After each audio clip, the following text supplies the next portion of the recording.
بسم اللہ الرحمن الرحیم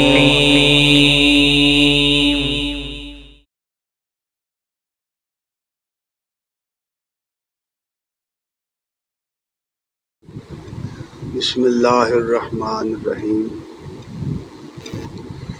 ولا تقولوا لمن يقتل في سبيل الله اموات بل احیاء ولكن لا تشعرون صدق اللہ ومولانا العظیم وصدق رسولہ النبی الکریم ونحن على ذلك لمن الشاہدین والشاکرین والحمد للہ رب العالمین۔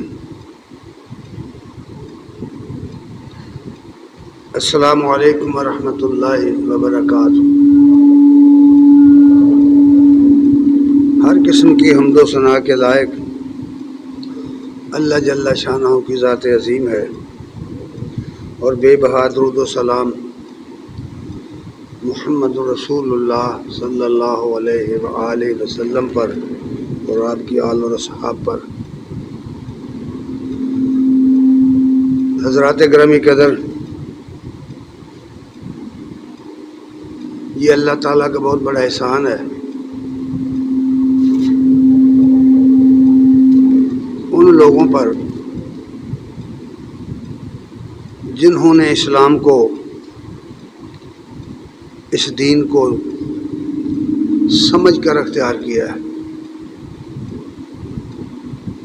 مسلمان اس بات کا نام نہیں ہے کہ کلمہ گو لوگوں کے گھر پیدا ہوئے، حقوق و فرائض سے غافل زندگی بسر کر کے اس دنیا سے چلے گئے۔ اسلام اس بات کا نام نہیں ہے۔ اسلام در حقیقت ایک تحریک ہے جو نبی کریم صلی اللہ علیہ وسلم نے اس کے غلبے کے لیے شروع کی تھی۔ کلمہ اللہ کے غلبے کے لیے یہ تحریک شروع کی گئی تھی، اسلامی تحریک۔ اسلام بسیط نظام زندگی، بسیط قانون زندگی، تہذیب زندگی، انسانی زندگی پوری کی پوری اسلام کے قالب میں ڈھل جائے تو اس کو نظام زندگی کہتے ہیں۔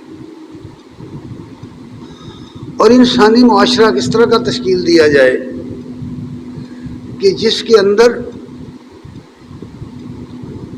نہ تو کوئی بڑا ہو دولت کی بنیاد پر، عہدے کی بنیاد پر، خاندان و نسل کی بنیاد پر، اور نہ کوئی چھوٹا ہو غربت کی بنیاد پر، خاندان کی بنیاد پر۔ بڑا وہ جو اللہ تعالیٰ کے مقرر کردہ اصول ہے زندگی پر عمل کرتا ہو۔ گویا جو شخص پرہیزگار ہو، اللہ کی نافرمانی سے بچ کے زندگی گزارے، فرائض ادا کرے، حقوق ادا کرے، تو وہ آدمی بڑا ہے۔ اسلام کا نقطہ نظر یہ ہے، اور یہ انفرادی طور پر نہیں، اجتماعی طور پر معاشرہ قائم کرنے سے ہوتا ہے۔ اس لیے نبی کریم صلی اللہ علیہ وسلم کی یہ تحریک جو تھی، غلبہ اسلام کی تحریک تھی، اللہ کے کلمے کو بلند کرنے کی تحریک تھی۔ اور اس تحریک کے لیے آپ نے ایک عقیدہ پیش کیا، ایک اصول پیش کیا، ایک نظریہ سوچ پیش کی۔ اس نظریے پر جو لوگ ایمان لائے، جو اس عقیدے کو جن لوگوں نے قبول کیا، آپ صلی اللہ علیہ وسلم نے ان لوگوں کو بکھرا ہوا نہیں چھوڑا، ان کو منظم کیا، تنظیم بنائی، ان کی ایک جماعت بنائی۔ جماعت بندی کے بغیر اسلام کی کوئی حقیقت نہیں ہے، یاد رکھنا۔ یہی وجہ ہے کہ نبی کریم صلی اللہ علیہ وسلم کی حدیث میں یہ بات ملتی ہے کہ اگر 3 آدمی مل کر سفر کر رہے ہوں تو وہ اپنے میں سے ایک کو اپنا امیر، اپنا امام مقرر کریں گے، ورنہ ان کا سفر گناہ کا سفر ہوگا۔ اس لیے یہ بات بتائی گئی ہے کہ اسلام منظم تحریک کا نام ہے، اور نبی کریم صلی اللہ علیہ وسلم نے اس تحریک کو برپا کیا۔ جو لوگ اس پر ایمان لائے، ان کو جوڑ کر ایک تنظیم بنائی، ایک جماعت بنائی۔ آہستہ آہستہ وہ جماعت بڑھتی گئی، یہاں تک کہ اس جماعت کے پھلنے پھولنے کا جب وقت آیا اور مخالف قوتوں نے جب دیکھا کہ یہ تو مسلسل بڑھتے جا رہے ہیں اور بڑے بڑے منظم طریقے سے آگے بڑھ رہے ہیں. یہ اس کی تبلیغ، اس کی دعوت، اس کا پروگرام جو ہے یہ تو بڑے منظم طریقے سے آگے بڑھ رہا ہے. اور آہستہ آہستہ معاشرے کے جتنے اچھے لوگ ہیں، جتنے دانشور، سمجھدار، عقل مند لوگ ہیں، وہ اس کے طرف کھینچتے چلے آ رہے ہیں، وہ اس تحریک کے اندر آ رہے ہیں، وہ اس میں شامل ہو رہے ہیں، اس کو اختیار کرتے جا رہے ہیں. تو اس کی وجہ سے انہوں نے اس کی مخالفت شروع کی، اور بہت زیادہ شدید مخالفت. یہاں تک مخالفت کی کہ آپ کو اپنا وطن چھوڑنا پڑا، اپنا خاندان، برادری، رشتہ دار چھوڑ کر آپ مدینہ تشریف لے گئے، اور آپ کے ساتھ آپ کے تمام آپ پر ایمان لانے والے مسلمان صحابہ کرام وہ بھی اپنا اپنا گھر بار چھوڑ کر، اپنے کاروبار چھوڑ کے مدینہ چلے گئے. اب دشمن وہاں بھی انہیں بیٹھنے نہیں دے رہا. دشمن نے یہ فیصلہ کر لیا ہے کہ اس قوت کو ملیمیٹ کر دیا جائے، کہ اگر یہ قوت پروان چڑھتی ہے تو اس کا مطلب یہ ہے کہ وہ تہذیب باطل کو مٹا دے گی، ہمارے رسم و رواج کو ختم کر دے گی، ہمارے جتنے طریقے ہیں زندگی کے سب ختم کر دے گی، اور اس کی جگہ ایک اسلامی تحریک اور اسلامی نظام لے کر آئے گی، اور اسلامی دنیا بن جائے گی، معاشرہ یکسری تبدیل ہو جائے گا. اور وہاں ہم بڑے نہیں رہیں گے، وہاں وہ بڑے ہو جائیں گے جو پرہیزگار ہوں گے. بہت ممکن ہے کہ جو سرمایہ دار ہے، جو خاندان کا بزرگ ہے، جو بڑا قبیلے کا سردار ہے، وہ ایک غلام کی ماتحت میں آ جائے، اس کی سربراہی میں سفر کرتا ہو. ایک طرف بلال حکمران بن جائے اور ابو جہل ماتحت کی سیاست سے چلے. یہ چیز ان کو اچھی طرح معلوم ہو گئی تھی کہ یہ تحریک جب غالب آئے گی تو نیچے والے اوپر آ جائیں گے.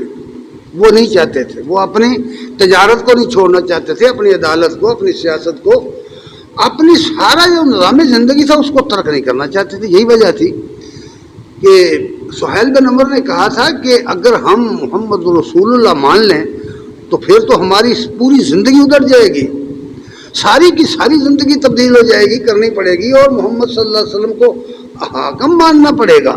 اس لیے ہم معاہدہ حدیبیہ میں محمد رسول اللہ نہیں لکھنے دیں گے، محمد بن عبداللہ لکھو. یعنی کافروں کو اس بات کا پتہ تھا کہ محمد رسول اللہ کہنے کا مطلب کیا ہے، اور اس کا مطلب پھر یہ ہے کہ ہمیں اس کی ماتحت اختیار کرنی پڑے گی. اس لیے اس تحریک کی مخالفت میں انہوں نے ایڑی چوٹی کا زور لگا دیا، حتیٰ کہ اس کے لیے جنگیں برپا ہوئیں، بہت سے سریے بھیجے گئے، بہت سی جنگیں ہوئیں، لیکن ان میں مشہور جنگیں جو ہیں وہ 3-4 ہیں. پہلی جنگ بدر ہے، بڑی مشہور جنگ ہے.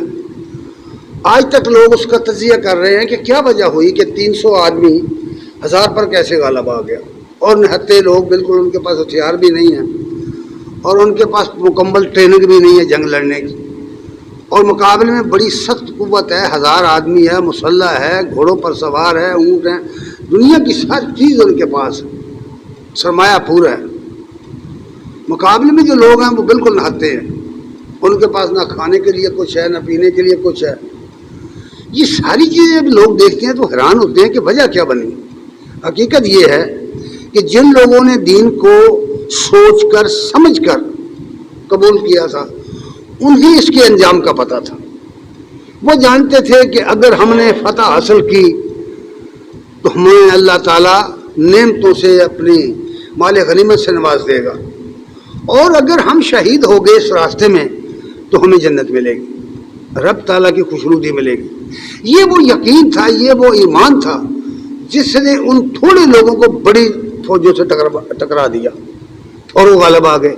جو لوگ کوئی مقصد زندگی رکھتے ہیں ان کے سامنے یہ دنیا کوئی حقیقت نہیں رکھتی. جو لوگ مقصد زندگی رکھتے ہیں ان کے سامنے یہ دولت، یہ مال، یہ حشمت کوئی چیز نہیں ہے، اس کی کوئی اہمیت نہیں ہے. وہ جس حقیقت پر ایمان لائے ہیں وہ آخرت ہے، قیامت کا دن ہے، وہ اللہ کی خوشنودی ہے، وہ اس کے لیے انہوں نے تو بڑی خوشی ہے ان کو تو وہ اللہ کی راہ میں کام آ جائیں، اللہ کی راہ میں شہید ہو جائیں. یہی وہ جذبہ تھا جس نے کم تعداد کی صورت میں بھی وہ بڑے بڑے لشکروں کو شکست دے گئے، اس لیے کہ ان کا مورال بڑا بلند تھا، بلند معیار رکھتے تھے، مورال بلند رکھتے تھے. وہ گھبراتے نہیں تھے، موت سے ڈرتے نہیں تھے، موت ان کے آگے آگے بھاگتی پھرتی تھی. یہ فرق تھا دونوں قوتوں میں. اور اسی لیے مدینہ میں جب آئے تو ظاہر بات ہے کہ کوئی کنبہ، کوئی خاندان، کوئی قبیلہ کوئی محلہ ایسا نہیں تھا جہاں سے نوجوان نکل کر اس تحریک کا حصہ نہیں بن رہے تھے، جہاں سے نوجوان لڑکے، نوجوان لڑکیاں، نوجوان مرد عورتیں، بوڑھے مرد اور بوڑھی عورتیں، سب کے سب جو بھی ایک صاحب دانش آدمی تھا وہ بات کو سنتا تو کہتا بات تو بالکل صحیح ہے، تو وہ آپ کے ساتھ شامل ہو رہا تھا۔ تو یہاں ایک تیسرا طبقہ پیدا ہو گیا، وہ تیسرا طبقہ منافقوں کا طبقہ تھا۔ جو منافقوں کا طبقہ ہے وہ آج بھی اس طرح کی کیٹیگری کے لوگ موجود ہیں دنیا میں۔ آج ہم کسی کو منافق شرعی طور پر نہیں کہہ سکتے، لیکن اس وقت تو وحی نازل ہو رہی تھی، اس لیے وہ ان پر نشان لگے کہ یہ منافق ہے، یہ فلاں فلاں ہیں۔ تو اس حوالے سے یہ طبقہ جو تھا اب یہ برگلاتا تھا ان نوجوانوں کو، ان لوگوں کو جو اس تحریک کے غلبے کے لیے کام کرتے تھے، جو اس کے لیے چندہ دیتے تھے، جو اس کے لیے جانیں دیتے تھے، جو اس کے لیے گھر بار دیتے تھے، یہ ان کو برگلاتے تھے، جنگوں میں جانے سے روکتے تھے کہ کیا کرو گے بھائی، تمہارے بچے یتیم ہو جائیں گے، تمہاری عورتیں بیوہ ہو جائیں گی، تمہارے بوڑھے باپ جو ہیں، والدین جو ہیں، وہ ان کا گھر اجڑ جائے گا اور ان کا صحاب اجڑ جائے گا، تم کیا کر رہے ہو؟ تو بہت بیوقوف لوگ ہو بھائی، ایسا نظریہ اختیار کرنے کی کیا ضرورت ہے جس کے لیے مال دینا پڑے، جان دینی پڑے، کوئی قربانی دینی پڑے۔ دین تو اس طرح کا ہونا چاہیے جس سے کوئی فائدہ دنیا کا ہو، ایسا دین مت اختیار کرو جو تمہارا گھر اجاڑ دے۔ یہ پراپیگنڈا تھا بہت سخت، لوگ متاثر بھی ہو جاتے تھے کہ واقعی بھائی ہمارے بچے یتیم ہو جائیں گے، جنگوں میں ہم کام آ گئے۔ تو یہ مہم جو منافقین کی چلائی ہوئی مہم تھی، ان کو جواب دیے گئے ہیں قرآن مجید میں۔ بڑی تفصیل سے یہ بات بیان ہوئی ہے کہ یہ منافقین کا طبقہ کیا کر رہا ہے، ان کا پروپیگنڈا کیا کیا ہے، یہ نبی صلی اللہ علیہ وسلم کی مجلس میں آ کے کیا کہتے ہیں، باہر نکل کر کیا کہتے ہیں، آتے ہیں تو کس کس بات کا یقین دلاتے ہیں، باہر نکلتے ہیں کیا کیا منصوبے بناتے ہیں۔ قرآن مجید میں ان سب باتوں پر تبصرہ کیا گیا ہے۔ تو ان حالات کے اندر اللہ تعالیٰ نے یہ بات فرمائی ہوئی ہے، ان حالات کے اندر یہ بات فرمائی تھی کہ یہ آسان راستہ نہیں ہے، جس کو زندگی پیاری ہے، مال دولت پیارا ہے، وہ واپس چلا جائے، اس کا یہ کام نہیں ہے۔ دین کا نام لینا، دین پر عمل کرنا، دین کو اختیار کرنا، اس کے کال میں ڈھلنا، یہ ان لوگوں کا کام نہیں ہے جو دولت کی طرف کے پجاری ہوں، جو برادری کے پجاری ہوں، ان کا یہ کام ہی نہیں ہے، وہ واپس چلے جائیں۔ یہ تو ان جہلوں کا کام ہے جو اپنی پوری دنیا کو اللہ کے دین کے غلبے کے لیے تج دیں، یہ تو ان کا کام ہے۔ اس لیے یہ بات کہی گئی جب وہ پروپیگنڈا کرتے تھے کہ دیکھا آدمی شہید ہو گئے، جنگ بدر میں 14 نوجوان شہید ہوئے تھے، نوجوان، صرف ایک بوڑھا شہید ہوا تھا، 70 سال کا ایک بوڑھا شہید ہوا تھا، اور جو نوجوان شہید ہوئے تھے 22 23 24 25 سال کی عمر کی تھی، ان کے نوجوان شہید ہوئے تھے، ان میں کئی وہ بھی تھے جو غیر شادی شدہ تھے، شادی شدہ کوئی ایک آدمی تھا۔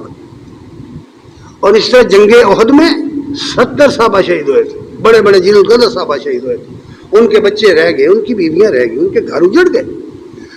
اسی طرح جنگ احزاب میں جو کچھ ہوا وہ بھی لوگوں کو سامنے ہے، اس لیے وہ کہتے تھے کہ نہ نکلو، تمہارا گھر اجڑ جائے گا، تمہاری زندگی برباد ہو جائے گی، بچے برباد ہو جائیں گے۔ یہ پروپیگنڈا تھا، بڑا زہریلا پروپیگنڈا، بہت زہریلا پروپیگنڈا ہے۔ کسی آدمی کو گمراہ کرنے کا اس سے بڑا کوئی پروپیگنڈا ہے ہی نہیں کہ کیا کر رہے ہو بھائی، اپنی جیب صاف کر رہے ہو، اپنا مال دے رہے ہو، تمہیں کیا ملے گا؟ یہ پروپیگنڈا تھا۔ اس پروپیگنڈے میں یہ پہلی بات کہی گئی ہے۔ جب وہ کہتے تھے کہ مر گئے نا، ہماری بات نہیں مانی، مر گئے، کیا ملا ہے آپ کو؟ آپ کی بیوی بیوہ ہو گئی، بچے یتیم ہو گئے، باپ بوڑھا باپ جو پریشان ہو گیا، ماں پریشان ہو گئی، کھانے پینے کے لیے کچھ ہے نہیں۔ یہ پروپیگنڈا تھا ان کا۔ اس کے جواب میں کہا گیا کہ تمہیں پتہ نہیں ہے، تمہیں نہیں پتہ، جب تمہارے اندر یقین ہی نہیں ہے، ایمان ہی نہیں ہے، تمہیں پتہ ہی نہیں یہ تحریک کیا ہے، تمہیں پتہ ہی نہیں اسلام کی تحریک کس لیے اٹھی ہے، یہ تو پوری دنیا سے ظلم کا خاتمہ کرنے کے لیے آئی ہے، یہ تو غربا کو انصاف دلانے، ان کو حقوق دلانے آئی ہے، یہ تو ظالموں کا کلا کم کرنے اٹھی ہے، یہ تحریک اسلامی تحریک تھی یہ۔ تب انہیں کہا گیا تمہیں نہیں پتا، تمہیں پتہ نہیں ہے یہ کیا ہو رہا ہے۔ اس کے جواب میں سورہ البقرہ کی آیت نمبر 154 میں یہ بات فرمائی گئی۔ اس کے پورے سیاق و سباق کو قرآن میں پڑھیے گا، یہاں تو موقع نہیں ہے کہ میں پوری آیات پڑھ کر سناؤں۔ تو فرمایا ولا تقولوا لمن يقتل في سبيل الله، جو لوگ اللہ کی راہ میں قتل کر دیے گئے ہیں، جو لوگ اللہ کی راہ میں مار ڈالے گئے ہیں، بہت باریک نقطہ ہے یہاں. جانتے ہیں آپ جس کو قتل کیا کر دیا جائے وہ کیا ہوتا ہے؟ زندہ ہوتا ہے؟ سوچو، کبھی سوچا نہیں. وَلَا تَقُولُوا لِمَن يُقْتَلُ فِي سَبِيلِ اللَّهِ، جن کو اللہ کی راہ میں قتل کر دیا گیا ہے ان کو اموات مردہ مت کہو. کن کو؟ جن کو قتل کر دیا گیا ہے. قتل کرنے سے کیا ہوتا ہے؟ فزیکلی تو آدمی مر جاتا ہے، جسمانی لحاظ سے تو آدمی مر جاتا ہے.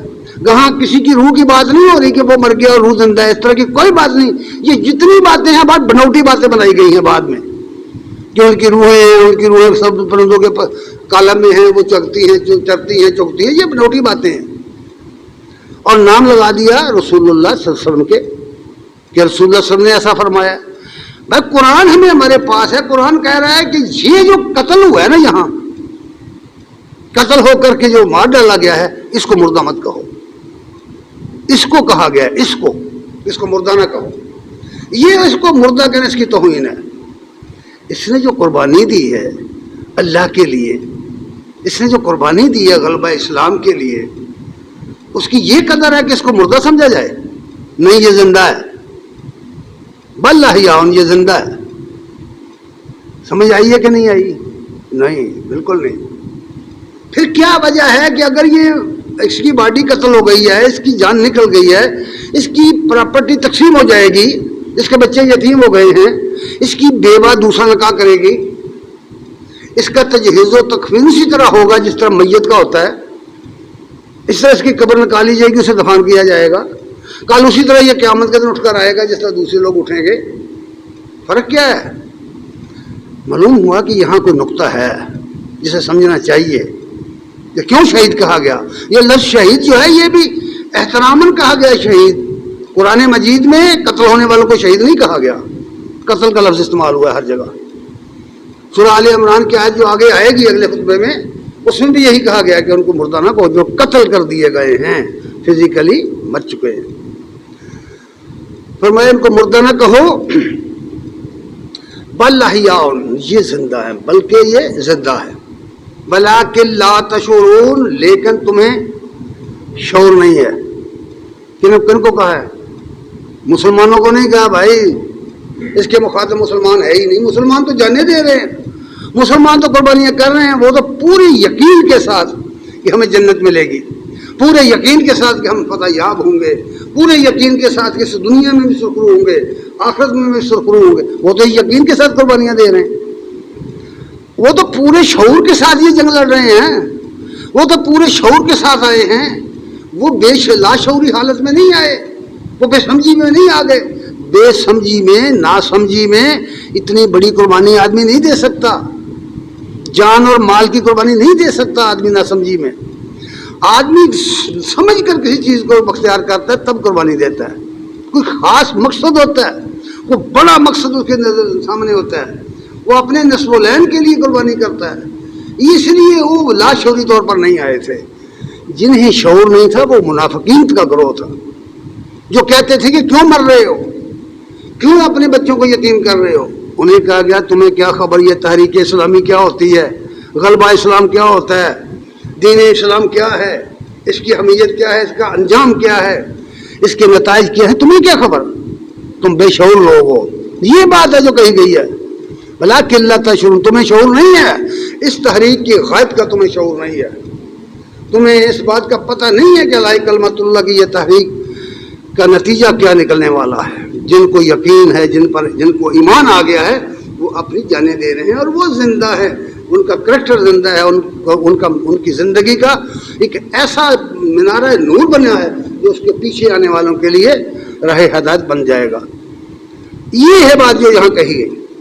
اور اس منافقانہ طرز عمل کا نقشہ ایک جگہ اقبال نے یوں کھینچا ہے کہ ایسا ایمان کوئی ایمان و حقیقت نہیں رکھتا، کوئی انقلاب اس سے نہیں آتا. علامہ اقبال نے ایک جگہ لکھا کہ جس میں نہ ہو انقلاب موت ہے وہ زندگی. ساری زندگی آدمی ایک ہی ڈگر پر گزار گیا، کولو کی بیل کی طرح گھومتا رہا، ساری زندگی پیٹ کی پوجا کرتا رہا، دنیا مناتا رہا، نام اسلام کا لیتا رہا، میں مسلمان ہوں۔ اس لیے انہوں نے کہا جس میں نہ ہو انقلاب موت ہے وہ زندگی، روح امم کی حیات، روح امم کی حیات کشمکش انقلاب۔ قومیں زندہ اس وقت ہوتی ہیں جب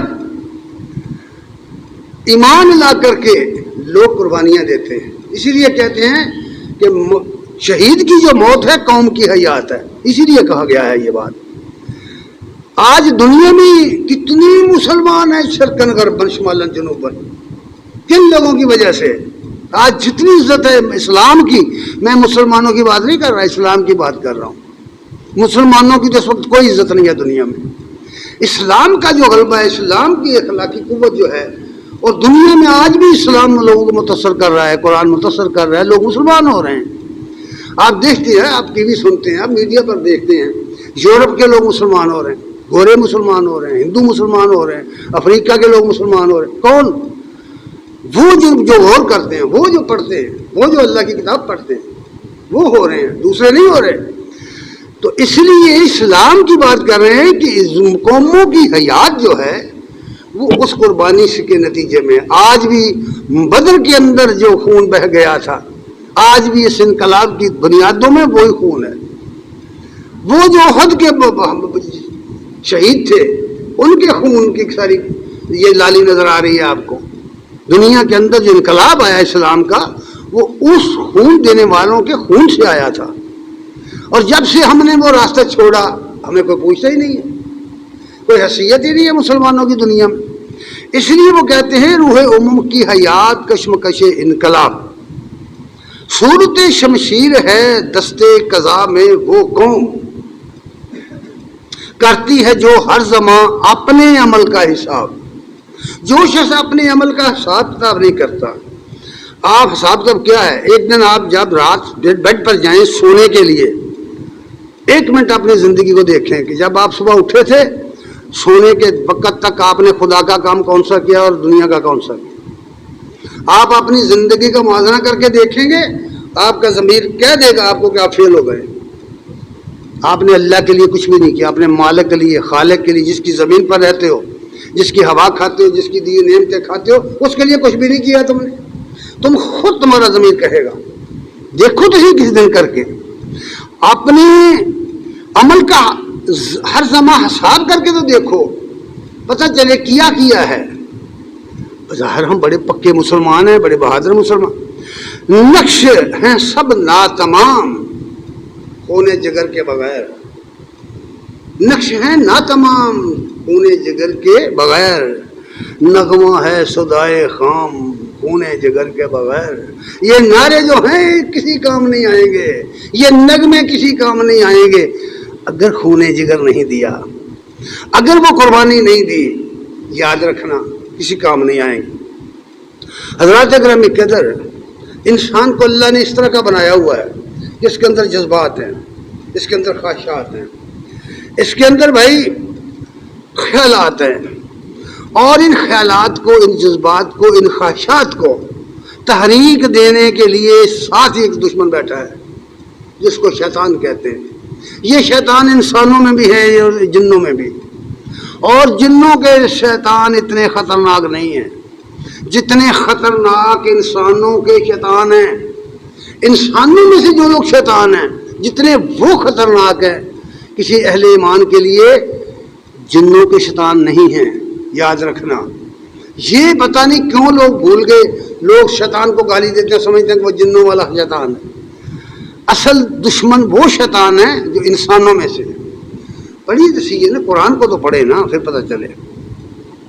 یہ منافقانہ مہم جو تھی ان کی، اس کی چند جھلکیاں ذرا دیکھیے۔ یہ میں آج کا خطبہ صرف تمہید ہے، آگے بڑھوں گا میں، اگلے خطبے میں یہ بات آئے گی کھل کر۔ منافقانہ مہم کے چند اہم نکات دیکھیے۔ سورہ نساء کے آیت نمبر 81 میں ایک جملہ آیا ہے منافقین کا۔ وہ نبی کریم صلی اللہ علیہ وسلم کی مجلس میں آتے ہیں، بیٹھتے ہیں، بڑے غور سے بات سنتے اور کہتے ہیں وَيَقُولُونَ طَاعَةٌ، قرآن نے ان کے قول نقل کیا، کہتے ہیں ہم فرما بردار ہیں، ہم نیکوکار ہیں، یہ سر تسلیم ہم آپ کے بڑے تابع دار ہیں، ہم آپ کے ساتھ ہیں، ہم آپ کے ساتھ ہیں، ہم تابع دار ہیں آپ کے۔ چرب زبانی سے بڑی کوشش کر رہے ہیں کہ نبی کو رگلائیں، ثابت کریں کہ ہم بڑے اطاعت گزار لوگ ہیں، بڑے پکے مسلمان ہیں۔ قرآن مجید نے صرف ایک لفظ کہا ان کا، وَيَقُولُونَ طَاعَةٌ، کہتے ہیں ہم بڑے اطاعت گزار ہیں، اطاعت فرما بردار، جس طرح کہیں گے آپ اس طرح کریں گے۔ آج بھی اس طرح کے لوگ بہت ہیں۔ اللہ کیا فرما رہے ہیں؟ فرمایا دیکھو فَإِذَا بَرَزُوا مِنْ عِنْدِكَ، اے نبی جب تیری مجلس سے اٹھ کر جاتے ہیں تو پھر پتہ کیا کرتے ہیں؟ مجلس میں بڑے اطاعت گزار، بڑے غمخوار، بڑے غم گسار، پکے ساتھی۔ فرمایا فَإِذَا بَرَزُوا مِنْ عِنْدِكَ، اے نبی جب تیری مجلس سے اٹھ کر جاتے ہیں تو پھر کیا کرتے ہیں؟ بَيَّتَ طَائِفَةٌ مِّنْهُمْ غَيْرَ الَّذِي تَقُولُ، جب یہ رات بیٹھتے ہیں نا اپنی مجلس سے لگا کے تو پھر یہ کانا پھوسی کے ذریعے کانوں میں ایک دوسرے سے بات کرتے ہیں، بھنک نہ نکل جائے، ہمارا یہ راز نہ کہیں کھل جائے، کہیں پتہ نہ چل جائے، اور وہ باتیں کہتے ہیں جو مجلس میں نہیں کہتے، پھر مجلس کے برخلاف باتیں کرتے ہیں۔ تقول دو معنی، ایک تو وہ جو خود کہتے تھے مجلس میں، اب باہر وہ نہیں کہتے، باہر یہ کہتے ہیں کہ اگر ان کو غلبہ حاصل ہو گیا تمہاری کوئی جگہ نہیں ہے، اگر یہ کامیاب ہو گئے تو تمہیں ان کی اطاعت کرنی پڑے گی، اگر یہ کامیاب ہو گئے تو تمہاری تجارت فنا ہو جائے گی، تمہارا سودی کاروبار ختم ہو جائے گا، لہذا ان کو کسی صورت میں کامیاب نہیں ہونے دینا۔ باہر یہ پروپیگنڈا تھا، آپس میں یہ سرگوشیاں تھیں، اور وہ باتیں اے نبی جو کچھ تم کہتے ہو یہ وہ نہیں کرتے، باہر میں اور باتیں کرتے ہیں۔ اور فرمایا یہ خالص اور پکے منافق ہیں، اس طرح کے لوگ جن کا ظاہر کچھ باطن کچھ، ظاہر کچھ باطن کچھ، دو منہ رکھتے ہیں یہ لوگ، ذو الوجہین ہیں یہ لوگ۔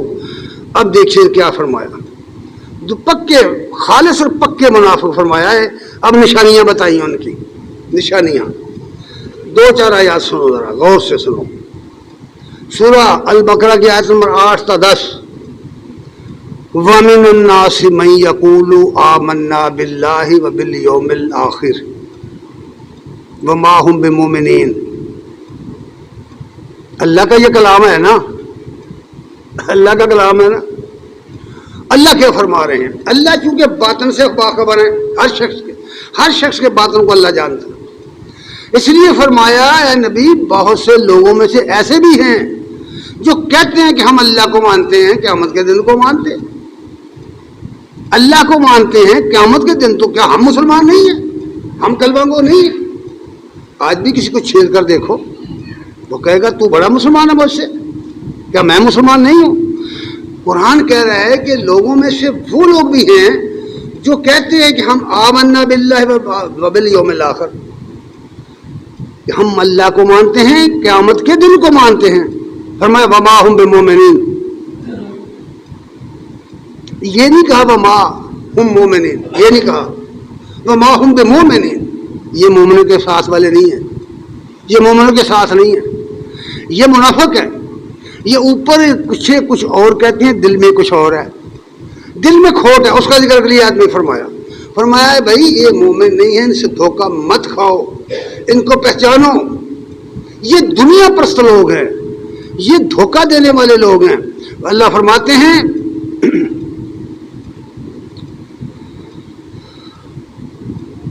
یخادعون اللہ والذین آمنوا، یہ اللہ کو دھوکہ دینے کی کوشش کر رہے ہیں، اللہ کو دھوکہ دینے کی کوشش کر رہے ہیں، اور ایمان والوں کو بھی دھوکہ دیتے ہیں۔ آخر ان آیات کا کوئی مظہر تو ہے نا، اس زمانے میں بھی تھی، آج بھی ہے۔ قرآن مجید کو اگر ہم اس طریقے سے پڑھیں اور قرآن کے آنے کا لگا کر معاشرہ دیکھیں، لوگوں کے ساتھ ملیں جلیں، تو کھل کر یہ حقیقت سامنے آ جائے گی، بلکہ ہر بندہ خود میرا اپنا آپ بھی سامنے آ جائے گا، میں کیا ہوں۔ فرمایا یخادعون اللہ والذین آمنوا، اللہ کو بھی دھوکہ دیتے ہیں اور ایمان والوں کو بھی دھوکہ دیتے ہیں۔ فی قلوبہم مرض، ان کے دلوں میں فساد ہے، ان کے دلوں میں ٹیڑھ ہے، ان کے دلوں میں کجی ہے، ان کے دلوں میں بیماری ہے۔ یہ دل کے کھوٹے لوگ ہیں، کہتے کچھ ہیں کرتے کچھ ہیں۔ اور پھر ساتھ ہی فرمایا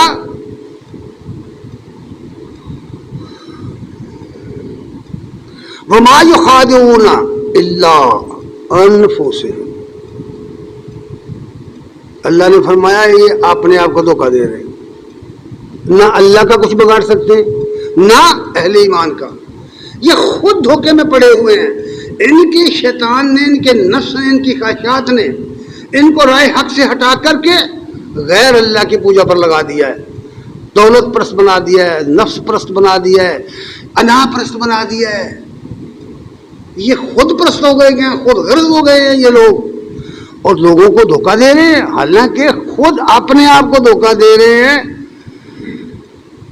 اور ساتھ ہی فرمایا فزادہم اللہ مرضا، جو شخص یہ رویہ زندگی اختیار کرے گا، جس شخص نے اس طرح کی زندگی اختیار کر لی کہ اس کا ظاہر کچھ ہو باطن کچھ ہو، وہ لوگوں کو کوئی بات کہتا ہو دل میں کچھ ہو، اللہ فرماتا ہے ایسے شخص کی مرض بڑھ جائے گی، اس کا کھوٹ بڑھ جائے گا، وہ کھوٹ اتنا بڑھ جائے گا، مرض اتنا بڑھ جائے گا کہ وہ کبھی اس کی اصلاح نہیں ہوگی۔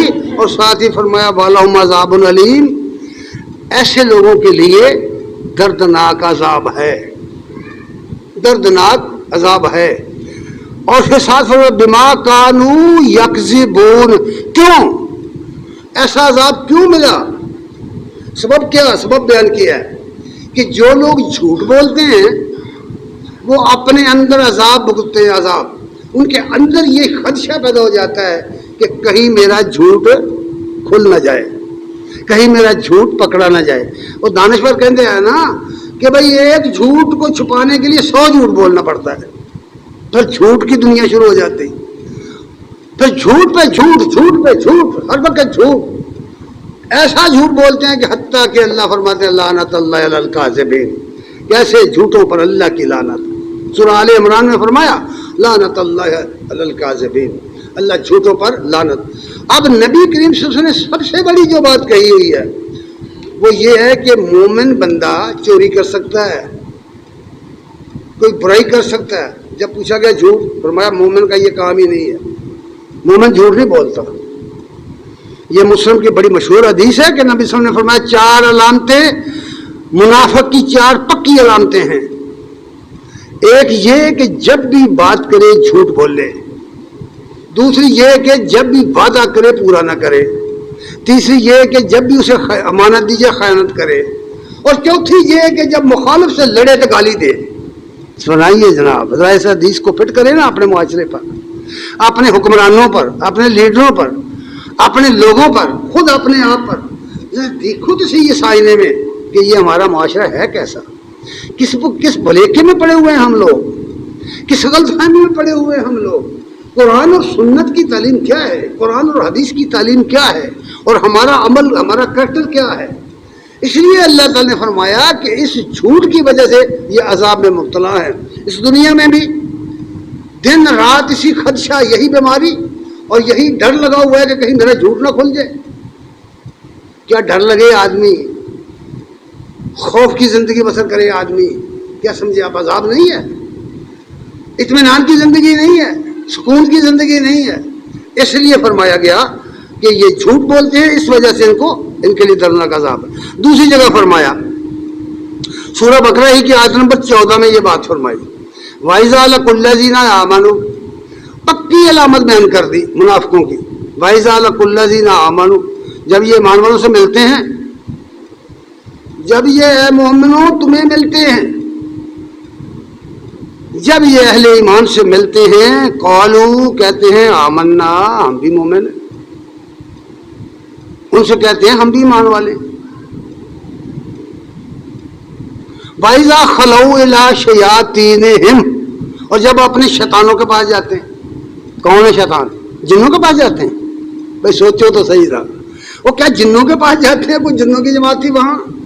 ان سرداروں کے پاس جاتے ہیں، ان لیڈروں کے پاس جاتے ہیں، ان بڑے بڑے لوگوں کے پاس جو منصوبہ باز سے جب اپنے بیلیوں کے پاس جاتے ہیں، فرمایا جب اپنے شیطانوں کے پاس جاتے ہیں کیا کہتے ہیں؟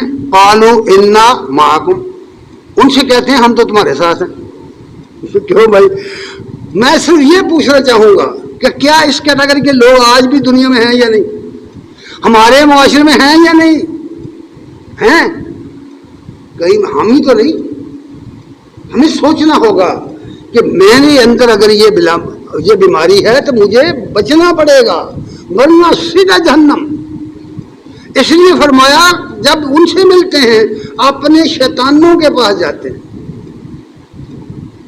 وَإِذَا خَلَوْا إِلَىٰ شَيَاطِينِهِمْ، جب اپنے شیطانوں سے ملتے ہیں، ان کے پاس جاتے ہیں، قَالُوا إِنَّا مَعَكُمْ، کہتے ہیں ہم تمہارے ساتھ ہیں، ان کے ساتھ نہیں۔ یہ بہت بڑا گروہ تھا ایک وہاں مدینے میں، جنہوں نے جو منافقین کا، ان کا سردار عبداللہ بن ابی تھا، جس نے اپنے 300 ساتھی غزوہ احد سے پھیر کر لے گیا تھا ان کو، اور انہیں یہی پروپیگنڈا تھا کہ کہاں مرنے چلے ہو، بچے یتیم کروانے ہیں، مر جاؤ گے، یہ 3000 لوگ ہیں آگے، ان کے پاس بڑی طاقت ہے۔ پروپیگنڈا کر کے اسلامی تحریک کو نقصان پہنچانے کے لیے 300 آدمی پھیر کر لے گیا تھا۔ اور قرآن نے اس کا بھی تذکرہ کیا کہ 2 جماعتیں ڈگمگ گئی تھیں، پاؤں پھسل گئے تھے ان کے، اگر اللہ کی رحمت نہ ہوتی تو پھسل جاتے۔ یہ پروپیگنڈا دشمن کا پھسلاتا ہے آدمی کو۔ پھر فرمایا انما نحن مستہزئون، یہ بھی ان کا قول نکل گیا، ہم تو ان کا مذاق اڑاتے ہیں، ہم تو ان سے مذاق کرتے ہیں، ہم تمہارے ساتھ ہیں، مومنوں سے ملتے ہیں کہتے ہیں تمہارے ساتھ ہیں، مان لائے ہیں، شیطانوں سے ملتے ہیں اپنے شیطانوں سے۔ میں نے پہلے کہا شیاطین من الجن والانس، جنوں میں سے شیطان اور انسانوں میں سے شیطان ہمیشہ انبیاء کے مشن کے دشمن رہے ہیں۔ اس لیے یہاں کہتے ہیں کہ ہم تمہارے ساتھ ہیں، اور دوسری یہ انما نحن مستہزئون، ہم تو صرف ان کا ٹھٹھا کرتے ہیں، ان کا مذاق اڑاتے ہیں۔ حضرات گرامی قدر، یہ ایک بات ہوئی، یہ علامت بیان کی گئی ہے۔ یہ علامتیں بیان کر کے اللہ تعالیٰ نے مسلمانوں کو خبردار کر دیا کہ اس کیٹیگری کے جو لوگ ہیں، اس کردار کے، اس کریکٹر کے جو لوگ ہیں، ہوشیار ہو جاؤ ان سے۔ دوسری میں پہلی ایسی ایک جملہ وَيَقُولُونَ طَاعَةٌ، ایک جملہ، ایک لفظ، کہتے ہیں ہم بڑے اطاعت گزار ہیں، ہم تو یہ آپ کے ساتھ ہیں، سر تسلیم خامہ، تعریفیں بڑی کرتے ہیں۔ اب دوسرا جملہ، وہ کہتے ہیں کہ بھئی اگر ہم جنگ لڑتے ہیں، پیسے دیتے ہیں، چندہ دیتے ہیں، اور جنگوں میں تو ہمارے ساتھ جاتے ہیں، تو کیا وجہ ہے کہ ہمیں کوئی اختیار ہی نہیں ہے؟ یہ بہت بڑا زہریلا پروپیگنڈا ہے۔ یہ نہیں کہتے کیا ہے، قرآن نے الفاظ نقل کیے ان کے۔ قرآن کہتا ہے کہ یقولون حل لنا من الامر من شیء، کہتے ہیں کہ ہمیں کوئی اختیار نہیں ہے، نہ ہمارا مشورہ مانتے ہو، نہ ہمارا کوئی صلاح مانتے ہو، نہ ہم کسی پوچھ گچھ میں ہیں، نہ ہمیں کوئی اختیار حاصل ہے۔ بظاہر لگتا ہے کہ معمولی بات ہے، اتنی بات کوئی نہیں ہے، لیکن بڑی ہی زہریلی بات ہے۔ اس کے پیچھے جھانک کر دیکھو، وہ مسلمانوں سے کہتے ہیں کہ دراصل یہ نبی من مانی کرتا ہے، نعوذ باللہ، ہمیں کوئی اختیار ہی نہیں دیتا، ہماری کوئی بات ہی نہیں مانتا۔ ہم اگر کہتے ہیں کہ وہاں نہیں بھی لڑنا چاہیے، ہم لڑنا چاہیے شہر کے اندر، تو یہ ہماری بات نہیں مانتے۔ یہی باتیں تھیں جو جنگ عذاب میں پیش آئی تھی، پڑھیے نا ذرا کتابیں۔ وہ کہتے ہیں ہمیں کوئی اختیار، ہمارا اختیار نہیں ہے۔ جواب آیا، اللہ فرماتے ہیں یہ بہت زہریلا جملہ تھا۔ آج بھی اگر اس طرح کی کسی جماعت کے اندر ایسے لوگ آ جائیں تو وہ جماعت کا ستیہ ناش کر کے رکھ دیں گے، وہ اس تحریک کو تباہ کر کے رکھ دیں گے، جو کہیں گے کہ یہ جو امیر صاحب ہے نا، یہ تو منمانی کرتے ہیں، بھائی ہماری تو بات ہی نہیں مانتے، نہ ہمارا کو مشورہ دیتے۔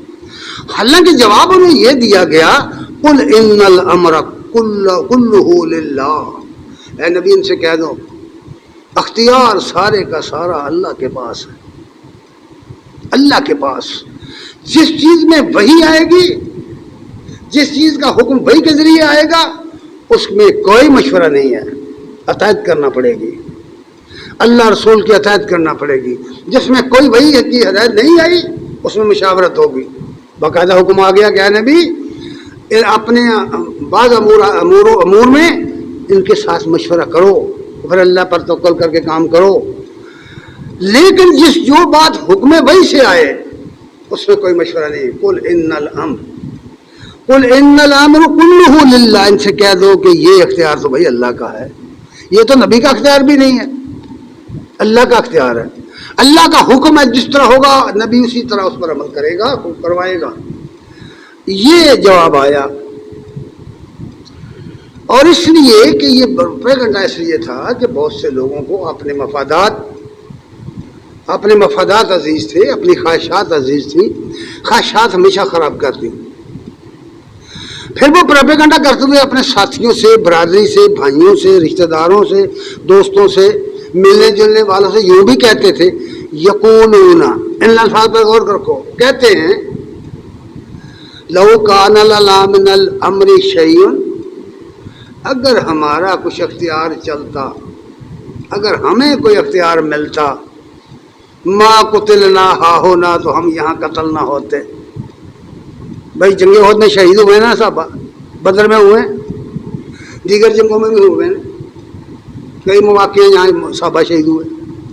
وہ کہتے ہیں کہ ہماری بات مانتے تو مرتے تو نہ، کیوں بھائی کیسا کہ آج بھی وہ لوگ کہیں گے او بھائی اس کے ساتھ نہ جاؤ ورنہ ساری دنیا تمہارے خلاف ہو جائے گی، برادری خلاف ہو جائے گی، اور تمہارے رشتے دار تمہارے ساتھ منہ پھیر جائیں گے۔ کہتے ہیں یا نہیں کہتے؟ اللہ کے دین کو قبول کرنے کے لیے یہ دیکھنا ہے کہ ہمارا بھائی مانتا ہے کہ نہیں مانتا، ہماری برادری کدھر جا رہی، ہمارے رشتے دار کدھر جا رہے ہیں۔ اللہ کے دین اس لیے یہاں کہا گیا، ان کے پروپیگنڈا کا حال بیان کر دیا گیا۔ کہتے ہیں لو کان لنا من الامر شیء، اگر ہمیں کچھ بھی اختیار ملا ہوتا، ما قتلنا ہاہنا، تو ہم یہاں قتل نہ ہوتے، یعنی ہمارے بھائی بہن، ہمارے عزیز قتل یہاں نہ ہوتے۔ پھر فرمایا وقالوا لاخوانہم، اور اپنے بھائیوں سے کہتے ہیں، اذا ضربوا فی الارض، جب وہ نکلتے ہیں اللہ کی راہ میں، جب وہ اہل ایمان اللہ کی راہ میں نکلتے ہیں، یا کسی جنگ میں حصہ لو کانوا غزوًا، یا کسی جنگ میں حصہ لیتے ہیں، تو یہ ان سے کہتے ہیں لو کانوا عندنا، اگر تم نکل کر کے نہ جاتے، اگر تم نہ نکل کے جاتے، ہمارے پاس رہتے، گھر پر رہتے۔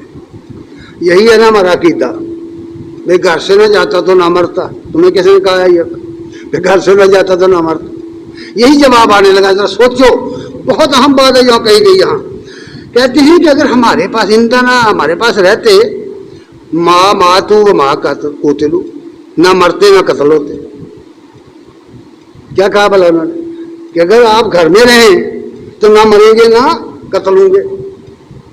بظاہر ایسا ہی لگتا ہے کہ اگر بھئی اس جنگ میں نہ جاتے، احد میں نہ جاتے، تو وہاں صحابہ شہید نہ ہوتے، بیر معونہ میں نہ جاتے تو صحابہ شہید نہ ہوتے۔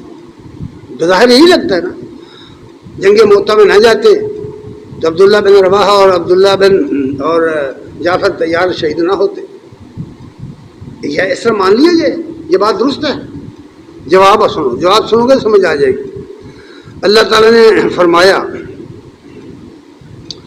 دوسری جگہ فرمایا، سورہ آل عمران کی آیت نمبر 168 میں فرمایا، الذین قالوا، وہ لوگ جو کہتے ہیں، لاخوانہم، اپنے بھائیوں سے، وقعدوا، اور پیچھے رہ کے بیٹھ گئے ہیں، نہیں نکلتے، اللہ کے دین کے لیے نہیں نکلتے، مال خرچ نہیں کرتے۔ کہتے الٹا یہ ہے، لو اطاعونا ما قتلوا، یہ ہماری بات مانتے تو قتل نہ ہوتے۔ ہماری بات اپنے بھائیوں سے کہتے ہیں منافقین، اگر ہماری بات مانتے، نبی کے ساتھ نہ نکلتے، جہاد میں نہ جاتے، تو نہ قتل ہوتے، نہ مرتے۔ جواب سنو، اللہ نے جواب دیا۔ اللہ کا جواب سنو ذرا، اور دیکھو ذرا صورتحال کی، ہمارے حالت کیا ہے۔ ہم بھی اس طرح کی باتیں کرتے رہتے ہیں۔ نبی صلی اللہ علیہ وسلم نے فرمایا یوں نہ کہا کرو اگر یوں ہوتا تو یوں ہوتا، یوں ہوتا تو یوں ہوتا، اگر مگر شیطان کا لفظ ہے، ہوتا وہی ہے جو اللہ نے کرنا ہے، ہوتا وہی ہے جو اللہ کو منظور ہے۔ اس لیے فرمایا ذرا قل لو کنتم فی بیوتکم، اے نبی ان سے کہو اگر تم اپنے گھروں میں ہوتے، لو کنتم فی بیوتکم، اے نبی ان سے کہو قل لو کنتم فی بیوتکم، میں نے بار بار دہرایا اس لیے کہ پک جائے آپ کو یہ لفظ، اے نبی ان سے کہو اگر تم اپنے گھروں میں ہوتے، لبرز الذین کتب علیہم القتل الی مضاجعہم، تو تمہارے وہ شخص نکلتے اپنی ان قتل گاہوں کی طرف، اپنے گھروں سے نکلتے اور وہی قتل ہوتے جہاں اللہ نے لکھا ہوا ہے کہ یہاں مرے گا۔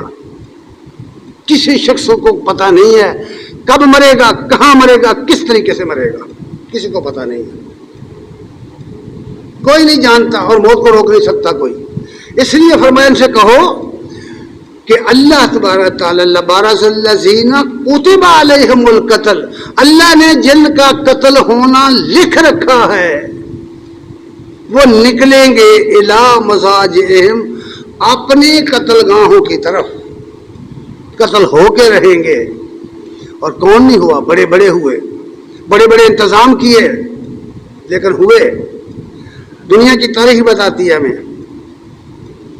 اور پھر رسول کی بات ایک بیان فرمائی ہے، ٹائم بھی ختم ہو رہا ہے، رسول کی بات بیان کی ہے، پلے باندھو اس کو، سورہ آل عمران کی آیت نمبر 145، وَمَا كَانَ لِنَفْسٍ أَن تَمُوتَ إِلَّا بِإِذْنِ اللَّهِ وَمَا كَانَ لِنَفْسٍ أَن تَمُوتَ إِلَّا بِإِذْنِ اللَّهِ كِتَابًا مُؤَجَّلًا، لوگوں کوئی ناجاندار کسی نفس کو، کسی شخص کو اللہ کے اذن کے بغیر موت نہیں آ سکتی، اللہ کے اذن کے بغیر موت نہیں آ سکتی، کتاب مؤجلہ، اس کا مرنا لکھا ہوا ہے، کوئی شخص دنیا میں زندہ نہیں رہ سکتا۔